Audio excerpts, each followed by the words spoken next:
Assalamualaikum warahmatullahi wabarakatuh.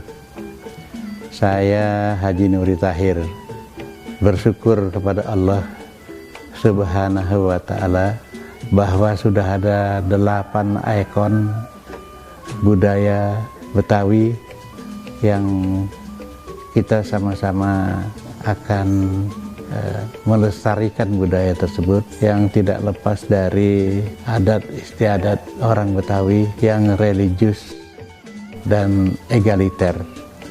Semoga film ini dapat bermanfaat untuk generasi penerus. Semoga film ini menjadi etalase budaya di ibu kota negara yang kita cintai ini. Assalamualaikum warahmatullahi wabarakatuh. Dari zaman ke zaman, sejarah budaya Betawi tentunya wajib kita juga mensosialisasikan secara terus-menerus dan membangun adat istiadat budaya Betawi ini. Oleh karenanya, tentunya kita harus menyambut baik adanya Peraturan Gubernur Nomor 11 Tahun 2017 tentang ikon Betawi.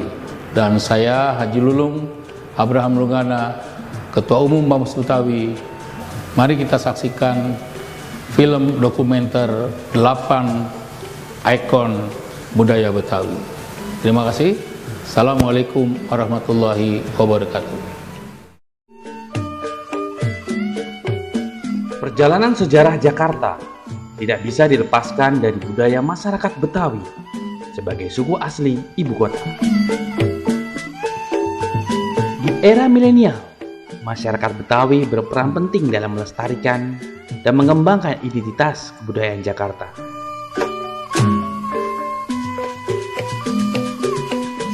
Dalam rangka mempertahankan, melestarikan, dan mengembangkan budaya Betawi, masyarakat Betawi mengadakan sejumlah event yang fenomenal, di antaranya Lebaran Betawi.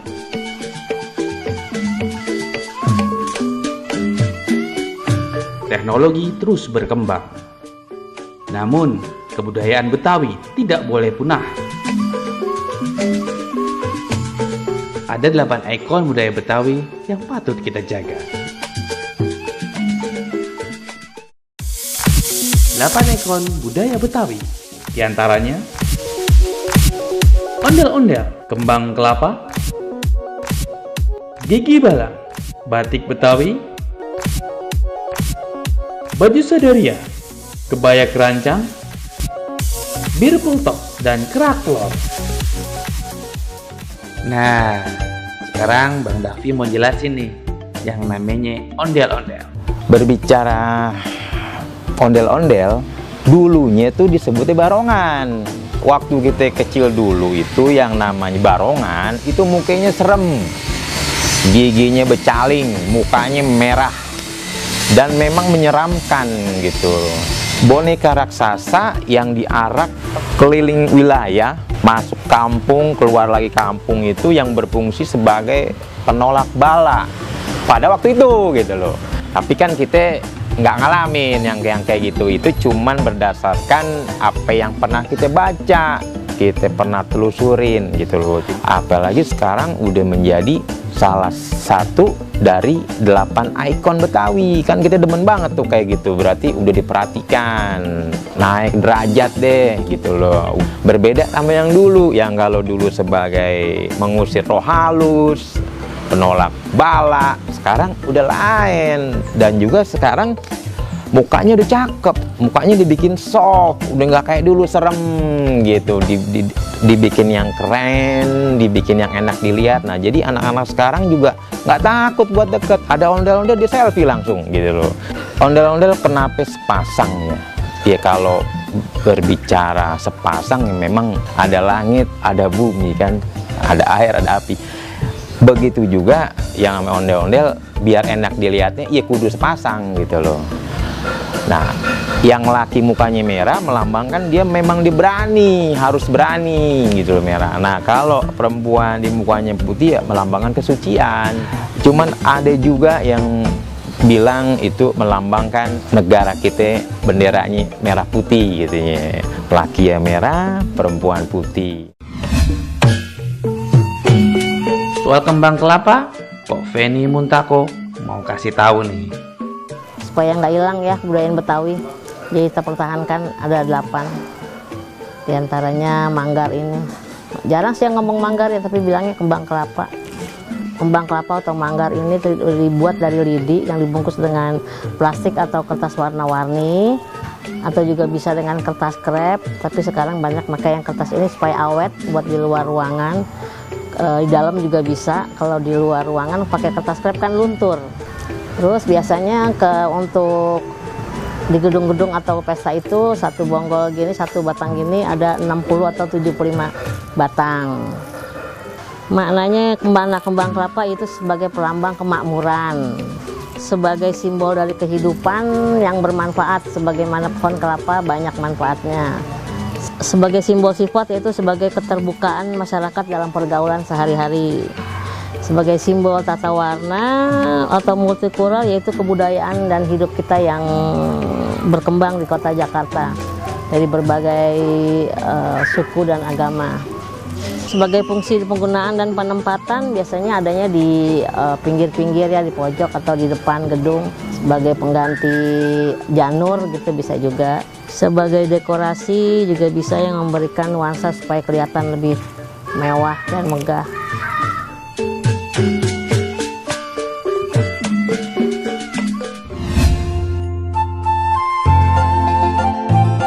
Nah, kalau soal gigi balang, coba Bang Abdul jelasin. Untuk setiap daerah mempunyai ciri khas bentuk maupun warna daripada rumah itu. Nah, gigi Betawi adalah ciri khasnya gigi balang dengan warna hijau dan kuning ini. Gigi balang itu yang ciri khasnya sih adanya di lispang. Kalau masalah jendela, pintu itu nanti ada beda lagi. Gitu. Pokoknya yang ciri khas Betawinya, tapi untuk gigi balang ini kita pakainya di lispang gitu. Kalau masalah pemasang gigi balang kita sesuaiin aja, nggak ada batas jumlahnya berapa, seperti apa. Yang penting kita pasang di lispang itu pas gitu. Mengenai jumlah nggak jadi masalah gitu. Yang penting pas, pantas gitu. Ya dari nenek kakek kita emang terutama di Condet ya emang udah dari dahulu gitu. Bukti filosofik, kewibawaan, kegagahan dan kekokohan gitu.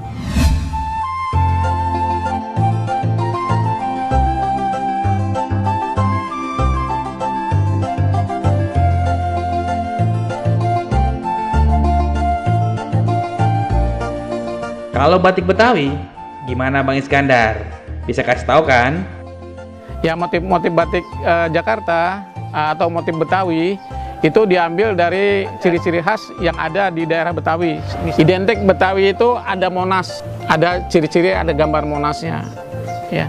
Terus kemudian kedua ondel-ondel yang ciri-ciri khas Betawi. Kemudian ada makanan yang dinamakan dengan kerak telur. Ya, ada yang dinamakan kerak telur. Kemudian rumah Betawi yang juga ciri khas di belakang ondel-ondel ini. Kemudian delman, zaman dulu tuh banyak sekali delman di daerah-daerah Jakarta. Nah, kemudian ada lagi namanya ini pucuk rebung. Ya, pucuk rebung ini adalah ciri-ciri khas masakan Betawi. Nah, kemudian ada jenis kayak pelepah kelapa. Pelepah kelapa. Warna adalah adanya suatu ragam dari motif-motif tersebut supaya kelihatan lebih menarik. Dan di Betawi biasanya warna tidak menjadi suatu ikatan, tapi biasa ciri-ciri khas Betawi adalah warna merah dan warna hitam. Biasanya ciri-ciri khasnya, tapi ini dikembangkan, didesain supaya tidak terlalu monoton motif atau gambar-gambarnya. Nggak mau kalah nih, Bang Haji Sarmili mau jelasin soal baju Sadaria. Bagaimana Sadaria, sebagaimana kita kerah, Shanghai. Ya karena ini kita dulu peradaban Cina sama Betawi itu dekat ya. Seperti celana juga warna gelap atau batik, ada komprang, dan juga dilengkapi dengan kain sarung, lepit, taruh di bawah leher. Ini juga filosofi ini satu kewibawaan dan juga suatu persiapan juga kalau di orang Betawi.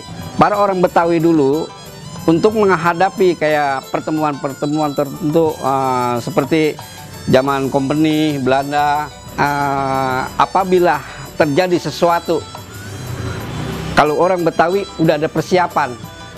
Dalam arti persiapan, kalau ada apa-apa, kayak ada chaos, ada apa, kalau kata zaman sekarang mah chaos deh. Jadi udah siap. Ini cara untuk bela diri, untuk buang, nempel ke muka. Untuk ke muka baru dihajar. Berarti ini ada gunanya gitu. Kita santun, kan rapi gitu. Kewibawaan juga ada. Nah itulah menonjolkan seorang Betawi gitu. Soal kebaya keranjang kayaknya Mpok Desi bisa kasih tahu nih ke kita-kita. Kebaya keranjang itu sebenarnya berasal dari Betawi kota. Dulu nyanyak-nyanyak kita sering menggunakan kebaya encim, namanya kebaya encim. Dengan dipadu padan kain batik lasem motif buket atau belah ketupat. Agar masyarakat Jakarta tahu bahwa kebaya keranjang itu adalah kebaya khas ibu-ibu zaman dulu. Masyarakat milenial juga dapat memahami bahwa budaya Betawi itu juga mempunyai kebaya keranjang yang kini menjadi ikon. Kebaya keranjang akan memasyarakat di 5 wilayah maupun Kepulauan Seribu dengan ibu-ibu PKK-nya yang belajar sulam bordir Betawi dan memahami bahwa perbedaan keranjang Betawi dengan kebaya bordir dari daerah lain itu sangat berbeda. Keunikannya juga berbeda dari warna, kemudian motif, dan kelancipannya, ujung dari kebaya itu. Bir Talk, wah ngebir nih. Gimana Pak Vivi maksudnya ngebir? Disediain bir peletok karena unik juga, namanya bir gitu. Sebetulnya iya karena bir peletok itu udah lama ya. Zaman dulu gitu. Banyak orang yang belum tahu bir gitu. Kesannya kan bir. Namanya bir peletok. Banyak yang masih takut-takut, mabuk nggak nih? Mabuk nggak gitu. Gitu. Iya, padahal kan nggak mungkin lah mabuk. Orang-orang Belanda tuh zaman dulu ya suka minum-minum kan, mabok-mabok. Dia kalau misalnya ada perayaan ulang tahun kemerdekaan Belanda, nggak kecuali di Batavia. Dirayain loh, selain musik pastinya ada minum-minuman keras gitu. Nah orang Betawi Tengah itu kan ya ada juga yang jadi pejabat ya, dia bergaul sama Belanda, petinggi-petinggi Belanda, ada juga yang pelayan-pelayannya gitu pada minum-minum. Kalau orang Betawi kan Islamnya orang ibadah ya, nggak mungkin lah dia minum bir mengandung alkohol, jadi iseng-iseng dia bikin gitu. Cuman kalau bir kan orang dilihat orang-orang bule minum bir bobusah gitu, peletok bobusah. Orang Betawi pun awalnya bikinnya kayak gitu, jadi bir peletok benar-benar kayak bir. Sekarang jadi begini nih, supaya berwarna kayu secang, jahe, serai, pandan, daun jeruk, kayu manis, kapol, cengkeh gitu. Ini sebetulnya sih intinya kalau sekarang dikeprek atau ditumbuk, nanti direbus, ya airnya akan seperti ini. Lain-lainnya itu tinggal tergantung selera lah. Ada yang bilang kalau mau enak pakai 17 macam gitu.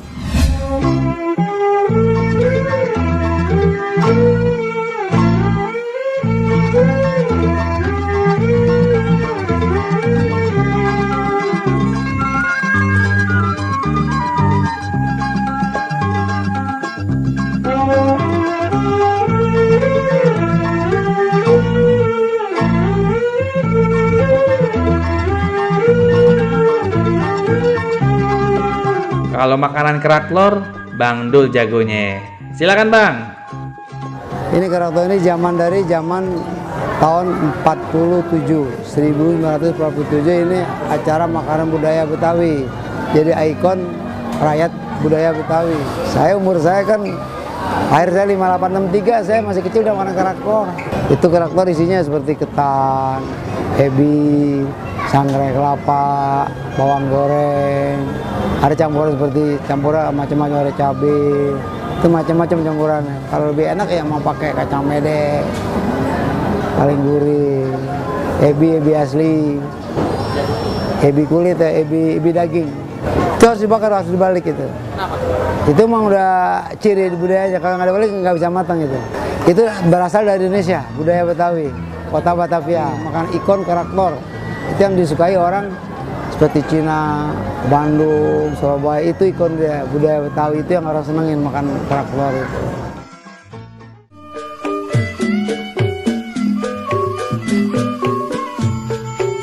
Assalamualaikum warahmatullahi wabarakatuh.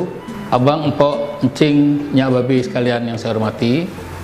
Tadi kita sudah saksikan dokumenter 8 ikon budaya Betawi. Oleh karenanya tentunya partisipasi dari semua pihak kita harapkan dalam rangka mengembangkan serta melestarikan budaya Betawi untuk kita ke depan.